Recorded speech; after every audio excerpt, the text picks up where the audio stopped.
বলছেন ভগবানের কথা যেখানে আলোচনা হয়, এই যে আজকে কথাগুলো আলোচনা হচ্ছে, ওইদিকে নাও গেলে বৈকুণ্ঠ কিন্তু অবশ্যই অবশ্যই এই কথাগুলো যাবে। আপনার ওইদিকে না গেলেও কোথায় যাবে? বৈকুণ্ঠে যাবে। আমার ভগবান থাকতে পারে না, ভগবান তার সদমে থাকতে পারে না। ভগবানের কথা ভগবানকে আকর্ষণ করে।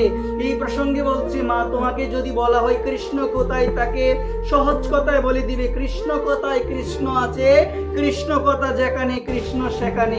কৃষ্ণ কোথায় আছে? কৃষ্ণ কথায় কৃষ্ণ আছে, কৃষ্ণ কথা যেখানে কৃষ্ণ সেখানে। একবার প্রেম।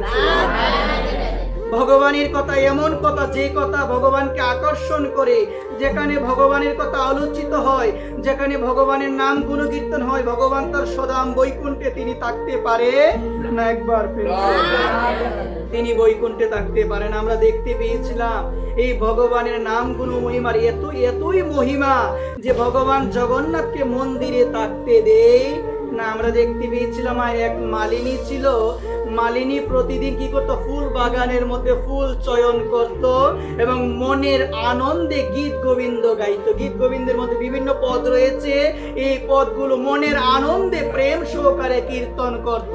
আর আমার মহাপ্রভু কি করত? সেই ভক্তের কীর্তন শুনে তিনি ওই মন্দিরে থাকতে পারে না, ওই কীর্তন শোনার জন্য মালিনীর কাছে গিয়ে উপস্থিত হয়। একদিন কি হলো? ফুল বাগানের মধ্যে যখন সেই মালিনী ফুল চয়ন করছে এবং মনের আনন্দে গীত গোবিন্দের বিভিন্ন পদ সে কীর্তন করছে, আমার ভগবান জগন্নাথ তিনি অবস্থান করতে পারলেন না মন্দিরে। তিনি মন্দির ত্যাগ করে চলে গেলেন ওই ভক্তের শ্রীমুখ থেকে গীত গোবিন্দের বিভিন্ন পদ শ্রবণ করার জন্য। ভগবান যখন গেলেন, তখন যে বনের মধ্যে আমার ভগবান গিয়েছিল সেখানে অনেকগুলো কাঁটা ছিল, কাঁটা গাছ ছিল। ভগবানের জামাটা না একটু চিরে গিয়েছে। কি গিয়েছে গো মা?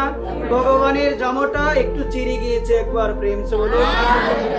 জামাটা চিরে যাওয়ার পরে যখন গীত গোবিন্দ কীর্তন করছেন, আমার ভগবান মনের আনন্দে, আমার ভগবান প্রেম সহকারে ওই গীত গোবিন্দের বিভিন্ন পদ তিনি শ্রবণ করছেন। একবার তিনি শ্রবণ করার পরে মন্দিরে চলে এসেছেন। এদিকে মন্দিরের পূজারী, কে গো মা?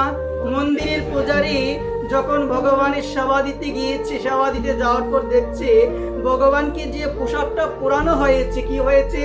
ভগবানকে যে পোশাকটা আমি পরালাম, ওই পোশাকটা আজকে চিরে গেল কিভাবে? পোশাকটা কিভাবে ছিল? তার মনের মধ্যে চিন্তা যে কিভাবে এটা চিরে গেল, চিন্তা করছে। ভগবানের চরণে বসে ভগবানকে বলছে, ভগবান কি করে চিনল, কি করে চিনল? তখন ভগবান তাকে আদেশ দিয়ে বলেছিল, আমার এক ভক্ত সে কীর্তন করে। কি কীর্তন করে? গীত গোবিন্দ কীর্তন করে। তার এই গীত গোবিন্দের বিভিন্ন পদ শুনে আমি মন্দিরে থাকতে পারি না। আমি সেটা শোনার জন্য আমি প্রতিদিন চলে যাই। আমি আজকেও গিয়েছিলাম। আজকে যাওয়ার পরে বিভিন্ন কাটা গাছের মধ্যে লেগে আমার জামাটা চিরে গিয়েছে।